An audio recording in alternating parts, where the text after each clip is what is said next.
৪৮ ঘন্টার মধ্যে শরীফ ওসমান হাদীকে হত্যা চেষ্টার সঙ্গে জড়িত ব্যক্তিদের গ্রেফতার সহ ৩ দফা দাবি জানিয়েছে ডাকসু। অন্যথায় স্বরাষ্ট্র উপদেষ্টা, আইন উপদেষ্টা ও পররাষ্ট্র উপদেষ্টাকে পদত্যাগ করতে হবে বলে হুঁশিয়ারি দেন তিনি। সচিবালয়ে স্বরাষ্ট্র উপদেষ্টার সাথে বৈঠক শেষে এসব কথা বলেন তিনি। এ সময় স্বরাষ্ট্র উপদেষ্টা বলেন, আসামিদের ধরতে সর্বোচ্চ চেষ্টা চালাচ্ছে সরকার। এর আগে স্বরাষ্ট্র উপদেষ্টার পদত্যাগের দাবিতে শাহবাগ ও শিক্ষা ভবন মোড় ব্লকেট করে শিক্ষার্থীরা। বিস্তারিত জানাচ্ছেন ইয়াসিন রানা। ইনকিলাব মঞ্চের মুখপাত্র ও ঢাকা ৮ আসনের সম্ভাব্য স্বতন্ত্র প্রার্থী ওসমান হাদীকে গুলি করে হত্যা চেষ্টায় জড়িত সন্ত্রাসীদের গ্রেফতার, নিষিদ্ধ সংগঠনের জঙ্গি নেতাকর্মীদের গ্রেফতার, অবৈধ অস্ত্র উদ্ধার সহ ৩ দফা দাবিতে স্বরাষ্ট্র উপদেষ্টার কার্যালয়ে ঘেরাও কর্মসূচি দেয় ডাকসু। এতে বাধা দেয় পুলিশ। দোয়েল চত্বরে পুলিশের ব্লকেট সরিয়ে শিক্ষা ভবন মোড়ে এসে অবস্থান নেয় শিক্ষার্থীরা।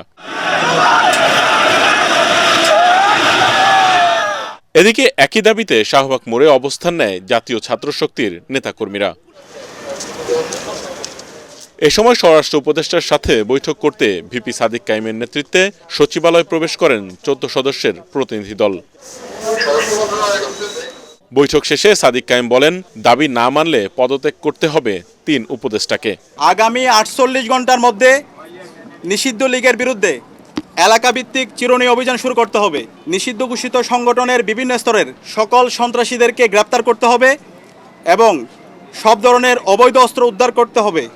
এই বিষয়ে সরকারের অবহেলা আমরা সহ্য করব না এবং আইন শৃঙ্খলা পরিস্থিতি দৃশ্যমান পরিবর্তন না দেখাতে পারলে স্বরাষ্ট্র উপদেষ্টা, আইন উপদেষ্টা এবং পররাষ্ট্র উপদেষ্টাকে পদত্যাগ করতে হবে। সাধারণ ছাত্রদের নিয়ে গণকমিটি করে নিষিদ্ধ আওয়ামী লীগের নেতাকর্মীদের পুলিশে ধরিয়ে দেওয়ার আহ্বান জানান ডাকসু ভিপি। বলেন, যেসব আইনজীবী আওয়ামী লীগের পক্ষে দাঁড়াবে তাদের বিরুদ্ধেও আন্দোলন চলবে। সারা দেশের মুক্তিকামী ছাত্র জনতাকে আহ্বান করছি, নাগরিকদের নিরাপত্তা নিশ্চিত করার জন্য আইন শৃঙ্খলা রক্ষায় আমরা যেন গণকমিটি গঠন করি, যে গণকমিটির মাধ্যমে যারা ফেসিবাদের দোষর আছে, খুনি হাসিনা এবং তার দোষর, নিষিদ্ধ ছাত্রলীগ, যুবলীগ, সন্ত্রাসীদেরকে আইডেন্টিফাই করে তাদেরকে যেন থানায় দেওয়া হয় এবং তাদের বিরুদ্ধে যেন ব্যবস্থা নেওয়া হয়। এ সময় স্বরাষ্ট্র উপদেষ্টা জাহাঙ্গীর আলম চৌধুরী বলেন, সরকার শিক্ষার্থীদের দাবির পক্ষে একমত। কায়েম যে কথা বলছে তার প্রতিটা দাবি যৌক্তিক।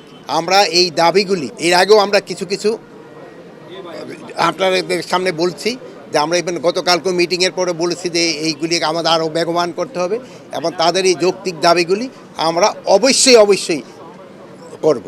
ওসমান হাদীর ওপর হামলাকারীরা সীমান্ত দিয়ে পালিয়ে ভারত চলে যাওয়ার বিষয়ে প্রশ্ন করলে এড়িয়ে যান স্বরাষ্ট্র উপদেষ্টা। সব কিছু তো এখানে বলা যাবে না।